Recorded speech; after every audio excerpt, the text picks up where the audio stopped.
யாருக்காக அழுதாலும் ஆறுதல் இருக்கிறது. அன்புதயம்.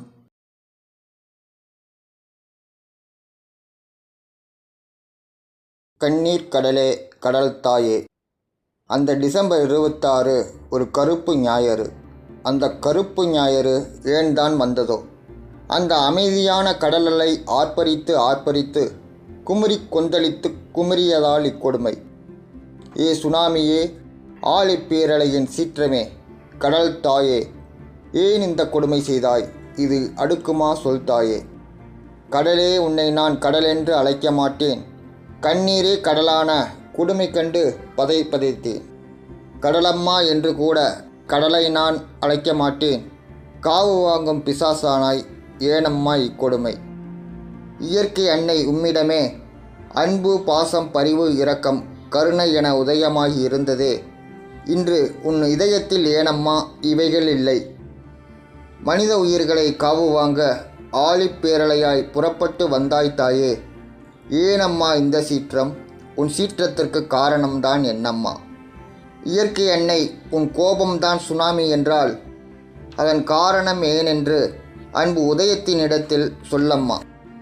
இயற்கை அன்னை வரிசையிலே கடலம்மா நீயும் தான் இன்று மரியாதை இழந்துவிட்டு அன்பு உதயம் காலடியில் நீயுள்ளாய். ஏனம்மா இக்கொடுமை எம் மக்களுக்கு நீ தந்தாய்? உன் ஆவேசம் போர்க்குணமா? சுனாமி பேரழிவே நீ தந்தாய். தினம் தினம் போராடி கடலலையில் வலை விரித்து உழைப்புக்கு மீன்களைத்தான் விற்று வந்தார் எம் மீனவர்கள். கடற்கரை வீடு என்று அவர்கள் ஒருபோதும் நினைத்ததில்லை. தம் தொழிலுக்கு குடியிருப்பு கடற்கரை போதுமென்றார். அந்த போதுமென்ற மனதை கூட உம்மால் ஏற்றுக்கொள்ள இயலவில்லை. ஒரு சிறு துளியும் இரக்கமில்லை. பேரழிவை நீ தந்தாய். கடலை ரசிக்க வந்தவர்கள் எங்கே என தெரியவில்லை. நடை பயிற்சிக்கு வந்தவர்கள் எங்கே என தெரியவில்லை. கரையில் விளையாட வந்தவர்கள் எங்கே என தெரியவில்லை. வழிபாட்டு கடனுக்கு வந்தவர்கள் எங்கே என தெரியவில்லை. கடல் வாசனையே சொந்தமென்று வாழ்ந்த மீனவர்கள் எங்கே என தெரியவில்லை. தெரியவில்லை என்று நாங்கள் எம் மனிதர்களை தேடும் வேலை. என்னம்மா கொடுமை இது? எங்கே எம் மனிதர்கள்? குவியலாக பிற குவியல்களை காட்டுகிறாய். ஒருவர் சரி, இருவர் சரி, ஒரு கூட்டம் கூட விதி எனலாம். அந்த விதியையே தோற்கடித்து பிற குவியல்கள் தந்தாயே. தேடுகிறோம் அறக்க பறக்க தேடுகிறோம். மிச்சம் மீதி உயிர்கள் எங்கே? தேடுகிறோம். தோண்ட பிணங்களம்மா, மனம் சகிக்கவில்லை பாரம்மா. இங்கு அடையாளம் காணாமலே புதைத்துவிடும் கொடுமையம்மா. மிச்சம் மீதி உயிர்களுக்கு அசைவு உண்டா சொல்தாயே. உயிரசைவு உள்ள உயிரை உடனே கண்ணிலே காட்டிவிடு. எல்லளவும் நியாயமில்லை. இது போன்ற கொடுமையில்லை. கல் நெஞ்சம் படைத்தவனும் இதை நியாயமென்று ஏற்க மாட்டார். விட்ட உயிர், தொட்ட உயிர், மிச்ச உயிர் எங்கே அம்மா? உயிரசைவு உள்ள ஜீவன் எங்கே அம்மா? காட்டிவிடு. தப்பியது 1-2, நீ கொண்டதோ கணக்கில்லை. இந்த கொடுமைக்கு தண்டனையை நீ ஏற்க வருவாயா? ஒன்றோடு முடியவில்லை, 2ஓடு முடியவில்லை, தொடராக வந்த இது என்ன கொடுமையம்மா? கண்ணீரே முடிந்து வர மறிக்கின்ற நிலை. மனப்பாரம் மிகுந்து மனம் பிசைகின்ற நிலை. மனம் பிசைவதற்கு மேலே உண்டு, அது மனம் நோகின்ற நிலை. இனம் புரியாது இளைந்தோடும் சோகத்திற்கு சோகம் இது. தம் மக்கள் நிலை குறித்து இவர்களுக்கு தெரியவில்லை. தம் எதிர்கால நிலை குறித்து இவர்களுக்கு புரியவில்லை. உயிரற்ற உடல் என்று உறவை காட்டினாலும் போதும். தம்மடியில் கிடைத்து இவர் அழுதுவிட்டால் போதும் என்று மட்டும் எண்ணுகிற இவர்கள் எதிர்பார்ப்பு ஆதங்கம் எண்ணும்போது ஆறவில்லை. அடிமனது வேய்கிறதே. இவர்கள் சொந்த பந்தங்கள் இழந்துவிட்ட நிலையில் இருக்கிறார்கள். இவர்கள் பொருளாதார ஆதாரங்கள் பலவீனப்பட்ட நிலையில் இருக்கிறார்கள். இவர்கள் இதற்கு மேலே ஒன்றுமில்லை என எண்ணுகிற நிலையில் இருக்கிறார்கள். இவர்கள் தமக்கு உயிர் மட்டுமே இருக்கிறது என நோகிற நிலையில் இருக்கிறார்கள். இவர்கள் வாழ்க்கையை தொலைத்து விட்டார்கள். இவர்கள் நம்பிக்கையை தொலைத்து விட்டார்கள்.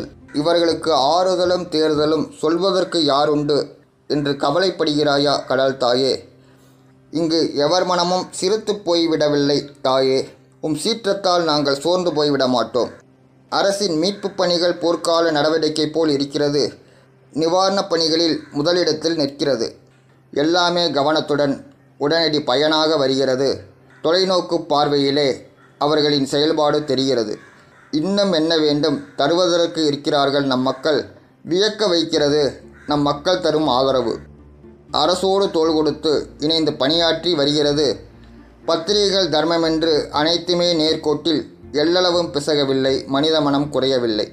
எதிர்பார்க்கும் தேவைகளை பட்டியலிட்டு காட்டிட்டார். நிதி ஆதாரம் சேர்த்து தந்து தம் கடமையினை செய்திட்டார். அரசின் நிவாரண நடவடிக்கை மீசிலிருக்க வைக்கிறது.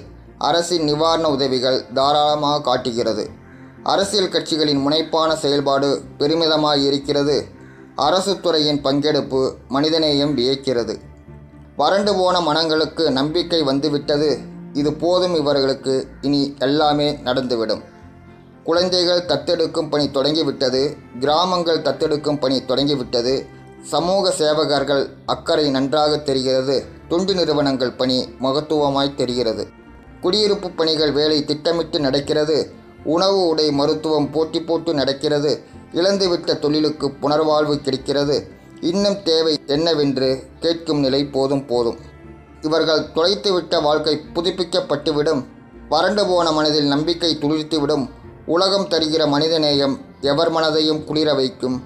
மாண்ட உயிர்கள் கூட மானசீக வாழ்த்து சொல்லும். இது மட்டுமல்ல, இங்கு பூகம்ப விழிப்புணர்வு வந்துவிட்டது. மண்ணியல் நிபுணர்கள் ஆய்வு தொடங்கிவிட்டது. தேசிய பேரழிவு நிர்வாக அமைப்பு விழித்துவிட்டது. அறிவியல் பகிர்மான பேச்சு தொடங்கிவிட்டது. விதிமுறைகள், வழிமுறைகள் அமல்படுத்த தொடங்கிவிட்டோம். கண்டிப்பான நடைமுறைகள் கடைபிடிக்க தொடங்கிவிட்டோம். அரசின் தொலைநோக்கு பார்வையிலே செய்கிற நடவடிக்கை இனி எந்நாளும் சீண்டாது. சுனாமிதான் வாராது. ஏனம்மா கடலம்மா, இன்னும் ஏன் மௌனமம்மா? இயற்கையின் சீற்றம் முன்பு எந்த அறிவியலும் முடியாதா? முடியாத ஒன்று என்று எங்கள் பாரதத்தில் எதுவுமில்லை. அறிவியலின் தொழில்நுட்பம் புதிய வழி கண்டிடுவோம். உன்னோடு போட்டி போட வரவில்லை தாயே அம்மா. தாயிடம் போட்டி போட்டு மகனுக்கு என்ன பெருமை? செய்த அழிவை நீ எண்ணி நீ கலங்குகிறாய், நான் அறிவேன். உன் தவறுக்கு பிராய்ச்சித்தம். சுனாமியை தடித்திடவே வரம் கொடு. தாய் என்றால் தாயேதான். தாயுக்கு நிகர் தாயேதான். நீ தந்த அழிவு போதும், நல்வாழ்வுக்கு நீயும் வழி செய்வாய். என் குற்றம் குறை குற்றச்சாட்டு உன் மனதை உறுத்துமானால் இனி என்றும் வராமல் சுனாமியை தடித்திடுவாய். இனி என்றும் வராமல் சுனாமியை தடித்திடுவாய். சுனாமியை தடித்திடுவாய். தடித்திடுவாய்.